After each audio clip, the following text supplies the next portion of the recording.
Hello, Michael here, looking today at Psalms 80 for our devotion. This psalm may be subtitled, Restore Us, O God. And we're focusing on verse 8 through 11 for the exposition. Let's go ahead and read those 4 verses. Verse 8.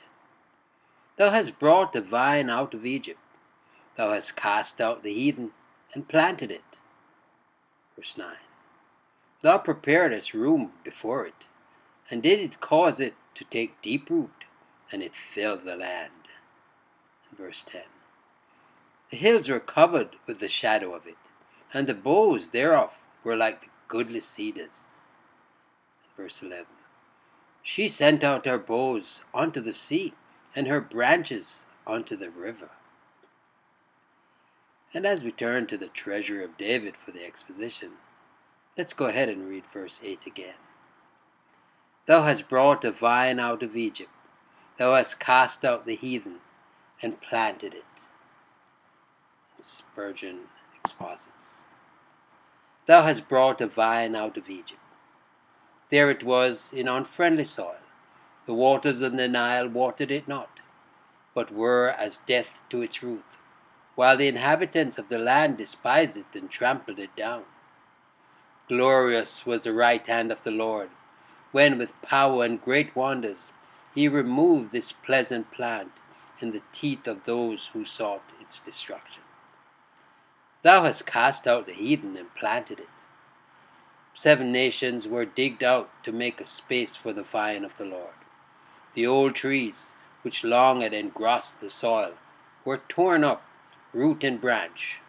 Oaks of Bashan and palm trees of Jericho were displaced for the chosen vine. It was securely placed in its appointed position with divine prudence and wisdom.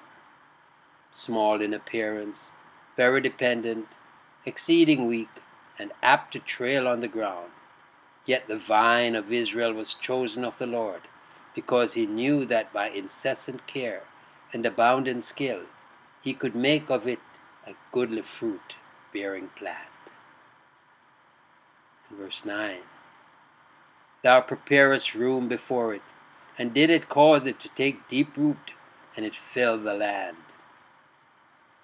Thou preparest room before it. The weeds, brambles, and huge stones were cleared. The Amorites and their brethren in iniquity were made to quit the scene. Their forces were routed, their kings slain, their cities captures, and Canaan became like a plot of land made ready for a vineyard. And didst cause it to take deep root, and it filled the land. Israel became settled and established as a vine, well rooted, and then it began to flourish and to spread to every side. This analogy might be applied to the experience of every believer in Christ. The Lord has planted us. We're growing downward, rooting roots, and by His grace we are also advancing in manifest enlargement. The same is true of the church in a yet closer degree, for at this moment, through the goodwill of the dresser of the vineyard, her branches spread far and wide. Verse 10. The hills were covered with the shadow of it, and the boughs thereof were like the goodly cedars. The hills were covered with the shadow of it.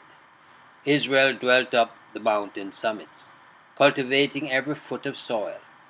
The nation multiplied and became so great that other lands felt its influence or were shadowed by it, and the boughs thereof were like the goodly cedars. The nation itself was so great that even its tribes were powerful and worthy to take rank among the mighty. A more correct rendering described the cedars as covered with the vine, and we know that in many lands vines climb the tree and cover them. What a vine must that be which ascends the cedars of God, and even overtops them! It is a noble picture of the prosperity of the Israelite people in their best days. In Solomon's time, the little land of Israel occupied a high place among the nations. There have been times when the Church of God also has been eminently conspicuous, and her power has been felt far and near. Verse 11. She sent out her boughs onto the sea, and her branches onto the river. She sent out her boughs onto the sea. Along the Mediterranean and perhaps across its waters, Israel's power was felt, and her branches onto the river. On her eastern side, she pushed her commerce even to the Euphrates. Those were brave days for Israel, and would have continued had not sin cut them short. When the church pleases the Lord, her influence becomes immense, far beyond the proportion which her numbers or her powers would lead us to expect. But alas, when the Lord leaves her, she becomes as worthless, useless, and despised as an untended vine, which is of all plants the most valueless. God be praised.